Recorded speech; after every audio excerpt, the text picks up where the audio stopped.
It's not just radio, it's Rockland World Radio. RocklandWorldRadio.com.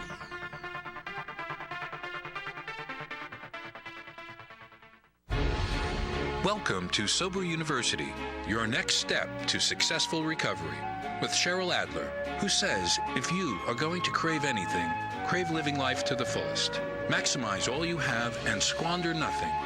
This program provides information to help you get your physical, mental, and spiritual house in order.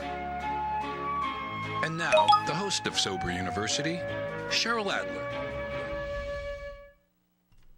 Hello, Rockland World Radio listeners. Tonight's show is sponsored by me, Cheryl Adler, and my book, Sober University, Your Next Step to Successful Recovery. You can buy my book online on my website, SoberUniversity.com, or any online bookseller. And if you happen to be in Nyack, you can buy my book at the Pickwick Bookshop. Just look for Jack. Contact me by phone anytime at 845-358-4652 or here at my home away from home, rocklandworldradio.com. Tonight's compelling topic is addiction and recovery from compulsive gambling. Please join us now in our live chat room by logging into our chat room at rocklandworldradio.com or call us with questions and comments at 845-353-2910. Without further ado, I am so pleased to introduce you to my guest tonight. Please welcome David. Hi, David. Hi, and thank you so much for inviting me.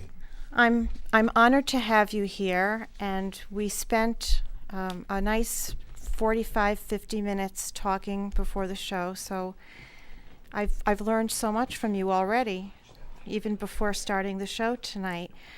Before we get into our topic, would you please share with our listeners contact information that could help anyone who would like to pursue getting help for themselves or somebody in their life? Yes, we have a 24-hour hotline. You can call it any time, whether you have a gambling problem or have a gambling problem in your family. And that number would be 855-222-5542. You can also go to the website of Gamblers Anonymous, which is www.gamblersanonymous.org, and you will find a list of meetings throughout the world. And you can also go to, if you are not the gambler, but there's a gambling problem in your family that affects you, you can go to www.gam-anon.org. Thank you. And since we are in Rockland County, we could also mention that we have some meetings locally. Yes, Gamblers Anonymous and Gam-Anon have been meeting in Rockland County now for over 30 years. There are 3 meetings on Monday night, Tuesday night, and Thursday night in the Pomona area, and there's many more meetings within a radius of about 10 miles throughout the county and parts of Bergen County. So the help is there. People just need to make a phone call to get started. Very good. So, David, we live in a culture where gambling is such a common activity, and we don't really give it much thought. It just sort of blends with the rest of what we're doing. People are lured into gambling by playing cards, buying scratch-offs at the pharmacy or at the gas station. And they can also just be seduced by casinos, horse racing, OTB. So it's really woven into the fabric of our culture, which I think in some ways, just as other addictions are, they become normalized until we realize that any addiction is progressive and fatal without an intervention. So maybe you could share with us the cycle that gambling has in terms of the thrill, the excitement, and then the letdown, and how that cycle just repeats and repeats and repeats. Yeah, there are three different phases of gambling. And for most people, it starts off, for myself, it was at a very young age, as something that's really exciting. When I was in my teens, I think I went to the racetrack and I said, wow, is this fun? Uh-huh. And now in today's world, people go maybe to Atlantic City or whatever the casinos are around now, and they go and they said, wow, that was a nice weekend. Isn't that wonderful? And that's really the first stage, and some people just can leave it at that. So they could maybe go once a year. They might even go once every 5 couple of months, and, uh-huh. and this is our enjoyment. This is our Broadway show. This is our little vacation, and they can handle it. Right. A certain portion of those people, though, something changes, and some people then meet the second stage. What's the Now, second the stage? second stage, all of a sudden, is wow. Something we used to go every 6 months. Why don't we now go every month? And all of a sudden, it starts to take on not a huge addiction, but it starts to take a priority. For the young person, it might be playing cards or whatever, or buying lottery tickets. All of a sudden, it becomes more than just we had a wonderful time, but all of a sudden, I'm thinking about it during the week. I can't wait to go this weekend, and making plans in the future. And that's sort of the middle stage. Some people can stop there, and they all of a sudden they realize, hey, wait a second. All of a sudden, this is becoming too important to me. I'm starting to think about it too much. I'm starting to anticipate it too much.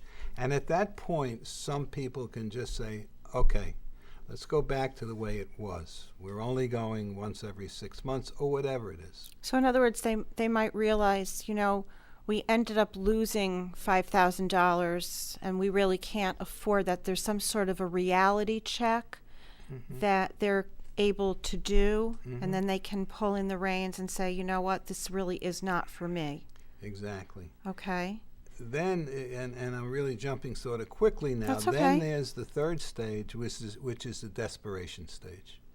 Just the word itself. Right. And all of a sudden, monies are being lost that you can't afford to lose. Time is being taken away from family. Lying enters the equation now. All of a sudden, it becomes a secret life, a secret addiction. And until if someone eventually acknowledges that they have a gambling problem, until they get through the third stage, the desperation stage, it's very, very hard for them to accept the fact that, hey, something, I am out of control. Gambling is controlling me, and I am not controlling gambling. And that stage can last a long, long time. That could last for years. Well, we have in our literature that the end result of gambling unchecked is prison, insanity, or death. Correct. And unfortunately, many, many people, never recover until they reach one of those three stages. That is tragic. Mm-hmm. That's very, very tragic. Mm-hmm. So we could linger on the tragic part of it, but you're here to share with us the success of your story, and I think that would really be great for our listeners to know that there is hope. Mm-hmm. I was told when I was probably when I was 16 or 17 that I had a gambling problem. Everyone saw it. My parents saw it. My grandmother saw it. My girlfriend saw it, and all my friends saw it. And they confronted me with it and said, "Larry, you have a gambling problem." I said, and I really looked at them incredulously, and I said, "What do you mean?" They said, "You can't stop gambling. Your whole life revolves around gambling." And it took me many, many, many years and a lot of heartache to come to that understanding that, wow, I just cannot, through willpower, stop this. It's just killing me. So no matter what happened, no matter how bad it got, I just would not face up to the fact that I was an addict. My parents used to come to the house when I was married now and literally have to bring food to the house because there was no food in my house. Everything I owned was in the pawn shop, including my clothes, and every gift that I ever got from my wife, who was a valedictorian, who was in school, who was a teacher, who was a ballet dancer, who just did everything, just gave me the most beautiful gifts for whatever it was, weddings or anniversaries, and I just took them to the pawn shop and didn't get a lot of money for them, but it was just another day where I can, as we call in Gamblers Anonymous, that I could be in action. Yes. My action back then was different than it is today. The gambling was back then different. There were no casinos, and it was all at the racetrack or betting on ball games. And I don't know what it took. And I came from a family, and this always puzzles me. What is that? I came from a family that had no gambling in it whatsoever. My parents never gambled. My friends never gambled. So it wasn't even in your circle or your culture or anything in your neighborhood or nothing? Nothing. When I was in high school, I went to the racetrack one day, and I was instantly hooked. Instantly hooked. Yeah. And unfortunately, it took me 10 years to really accept the fact that I was an addict. Was there a particular turning point? You know, we often hear the words, I hit bottom. Well, I in my case, my only bottom would have been death. And I know when I was 25 or 26, I was standing on the platform at Sutphin Boulevard Station in Queens, and I had just got off the bus from the racetrack, and I think the A or the D train was coming in. And I was leaning over the platform, and I said, "Why don't you just jump and end this life?" And I was married at the time, and I just said, "I just can't take this anymore." That had to be so agonizing for you. I mean, when you're into this addiction, everything is a lie. You have to come home with a smile on your face. You have to hide everything, the phone calls, the mail, everything. People looking to hurt you for the money you took from them, and it's just sleepless nights, and going to bed every night saying, "I can't believe I did this again. I can't believe I did this again," and just say, "I'll never ever do this again." And until the next time. And then by the next morning, where am I going to get money to bet on a ball game or go to the racetrack? And there were no lottery tickets back then or whatever there is today. And it was just went over and over and over again. And I was the fortunate one because many of the people I gambled with never found the help they needed to get over this. And they ended up with pretty devastating lives. Many of them never lived through it. So some died, and did some get incarcerated? Some went to prison for a long, long time. That is tragic. And even when they eventually got out, many just went right back again. It is a compulsive disorder. Right. Do you know if some people find psychiatric help through medication? Do any people benefit from that? I know when I was younger, my parents sent me to a psychiatrist, and which didn't help me at all, and maybe I didn't participate enough. But Gamblers Anonymous does not frown on outside therapy, with the understanding, and most psychiatrists today, therapists today, will say, "I will treat you, but not for your gambling." Because obviously there's other issues aside from gambling. But I cannot treat you unless you go to Gamblers Anonymous. Well, that's a great criteria. I can't help you stop gambling. Right. GA can help you stop gambling, and once you have stopped gambling, then we can have sessions or whatever. But it's very in my opinion anyway, it's very difficult to go for therapy while you're gambling, because your mind cannot be there. You can't focus. Exactly. At all. Exactly. You know, based on the description of the phases, you were so obsessed with being in the action and the adrenaline. But I would imagine you're also cycling, that there is something called being in the ecstasy of it, and then you're crashing, because you're winning and then you're losing, and then it's a back and forth. So it's a constant dance between the high and the low. Yes? Yeah. I like to think that I thought gambling used to give me a high. And it was exactly the opposite. I've come to understand that somebody with a gambling problem does not gamble to win. Why do they do it? They only gamble to get high, and I don't mean high in a positive way. Yes. It's just like taking, I don't do drugs, but I would think it would be the same thing. Like shooting heroin. It's just getting this incredible rush when one gambles. And oddly enough, the rush is better when you're losing than when it is when you're winning. Right. Because I once in a while, I used to win, and it didn't feel good.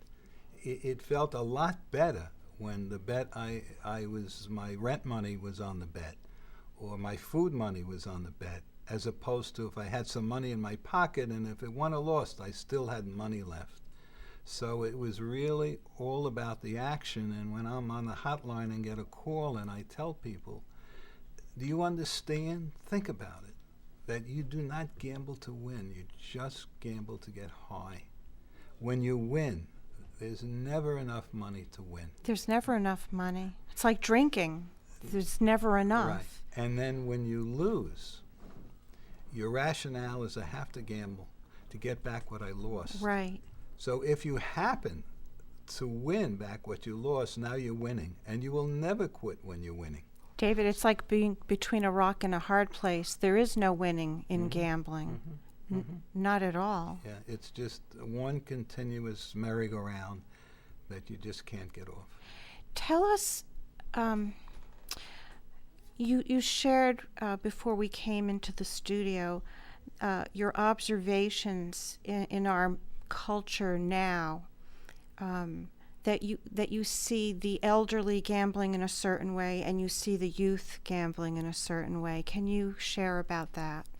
Yeah, it's so obvious to me that there's been a change in the gambling culture, if that's the right word to use. Sure. Sort of like trends. Yeah. When I first came into the program, which was well over 40 years ago, there were, I don't think there were 2 women in Gamblers Anonymous back then.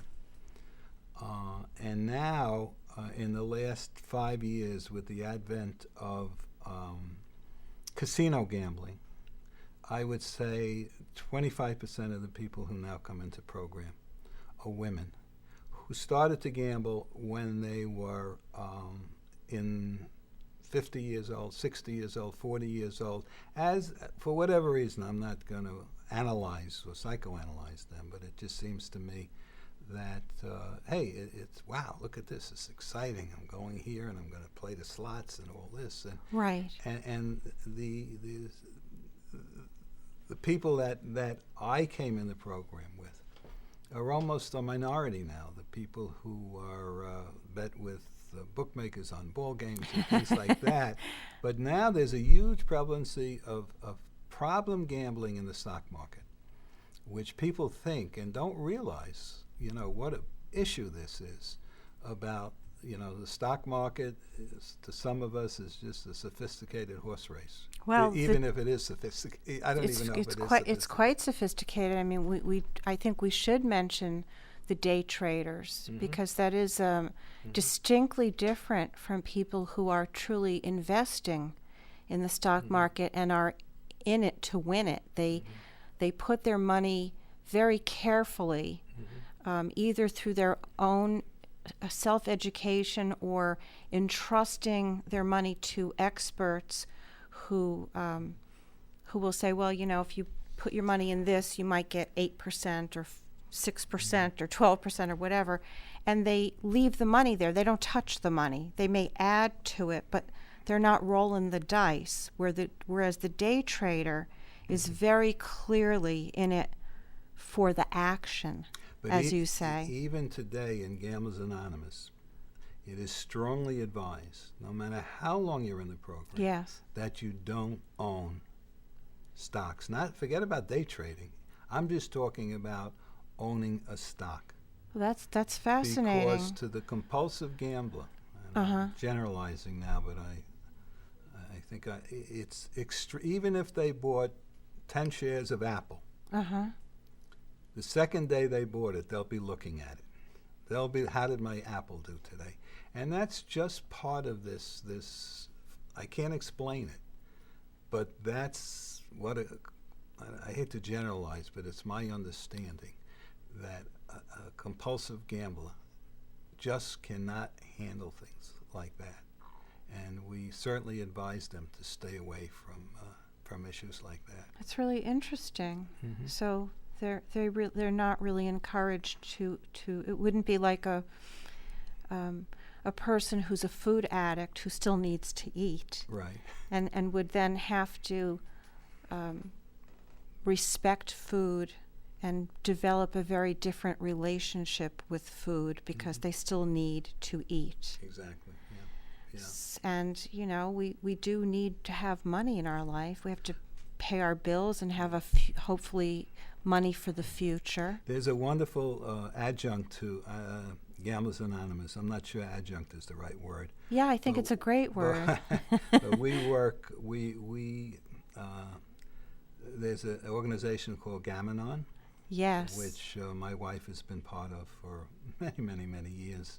And I truly believe if it wasn't for her participation in Gam-Anon, I don't know where I would be today. That's quite a tribute. And they the members of Gam-Anon are anyone who is affected by a gambling problem. In many cases, it's a spouse. Sometimes it's a child or a parent. And we work very closely with Gam-Anon, especially about finances. Especially at the beginning, the Gam-Anon member is asked to really oversee the money, control the money. I was told when I came in that you don't need a checking account, you don't need anything in your name, and it was really helpful to me that you could surrender that. Absolutely. So you're lucky that you have a partner who's so supportive and who can manage the money in your household. Yeah. And more than that, to understand me, to understand who her husband is, what she can do and what she can't do.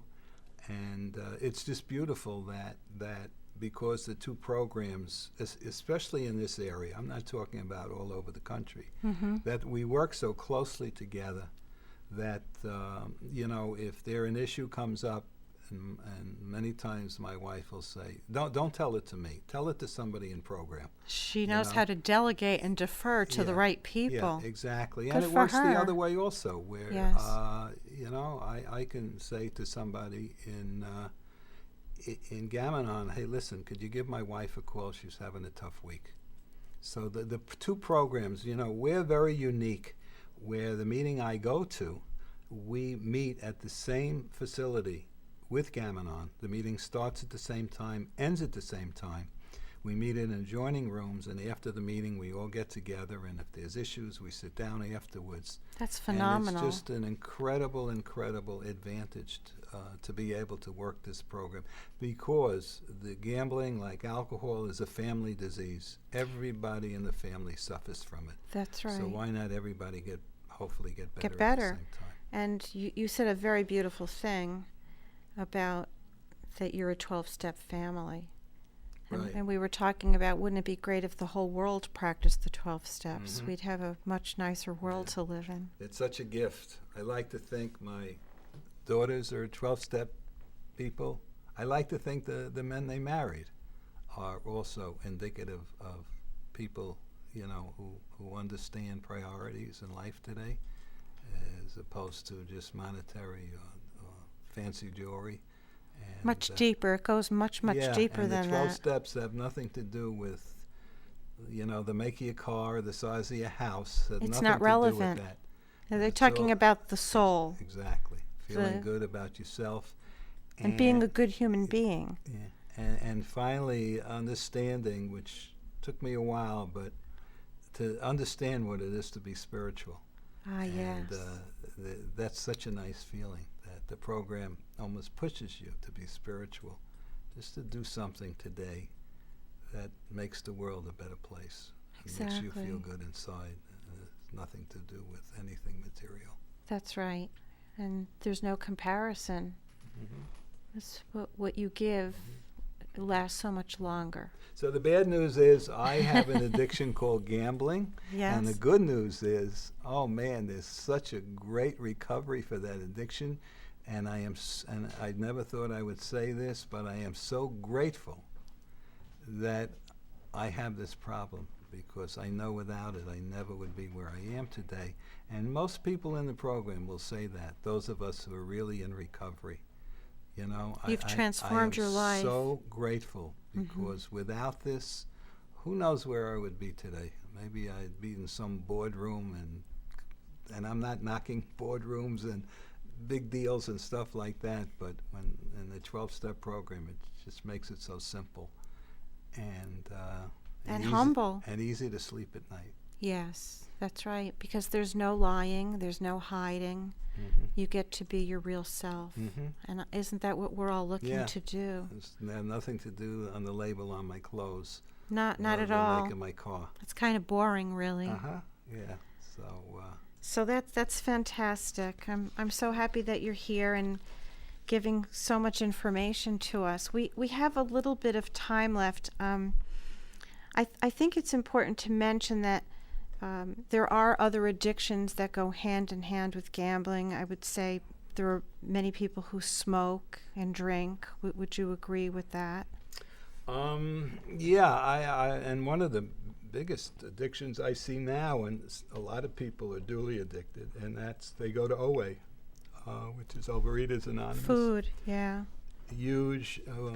I get calls mistakenly, but I take them on Debtors Anonymous. There's plenty of Debtors Anonymous meetings about people who just can't stop spending money, Exactly. which is a huge problem. Right. So, there's all these programs out there, a lot of all the same 12 steps, except the one specifying the addiction.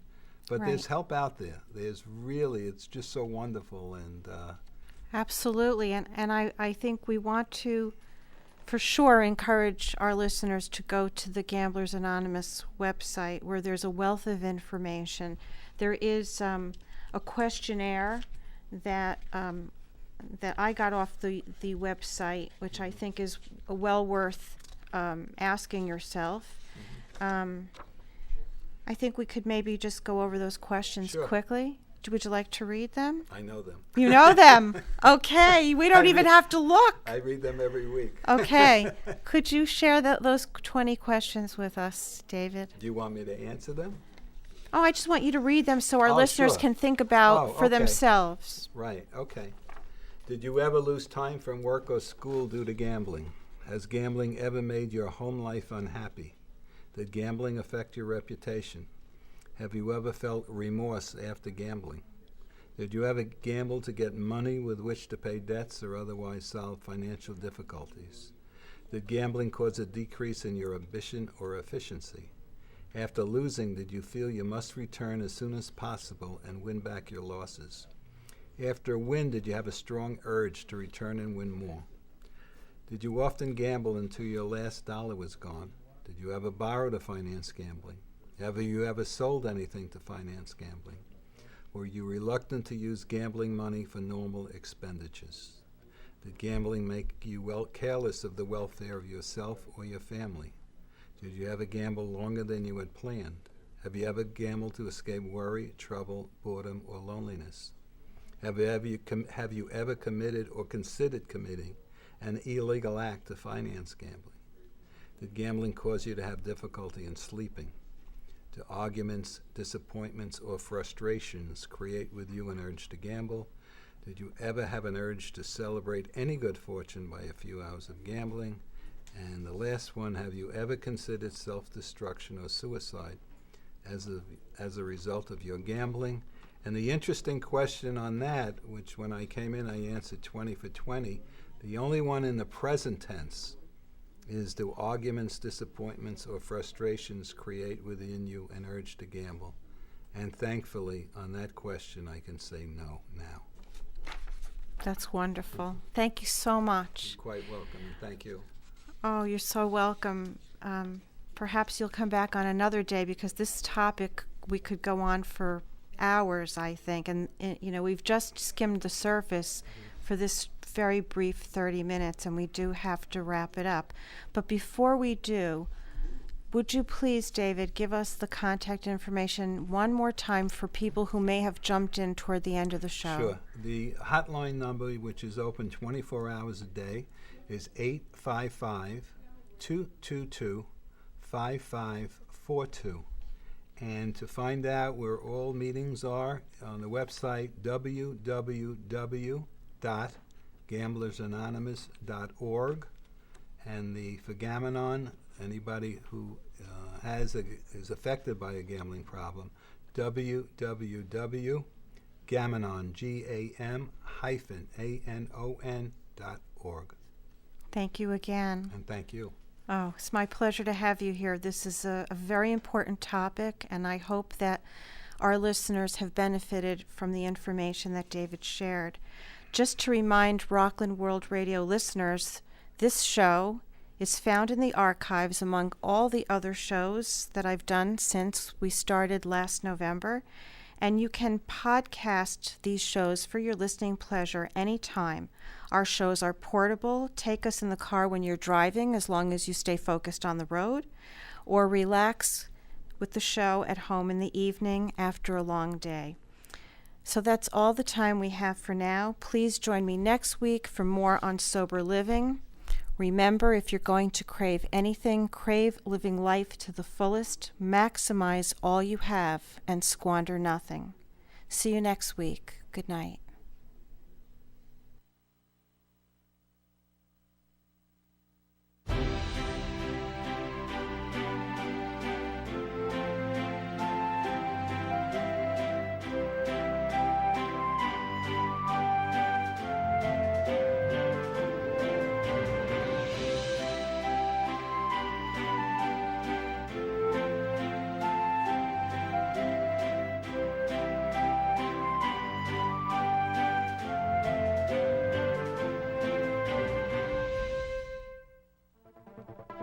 It's not just radio, it's Rockland World Radio. RocklandWorldRadio.com.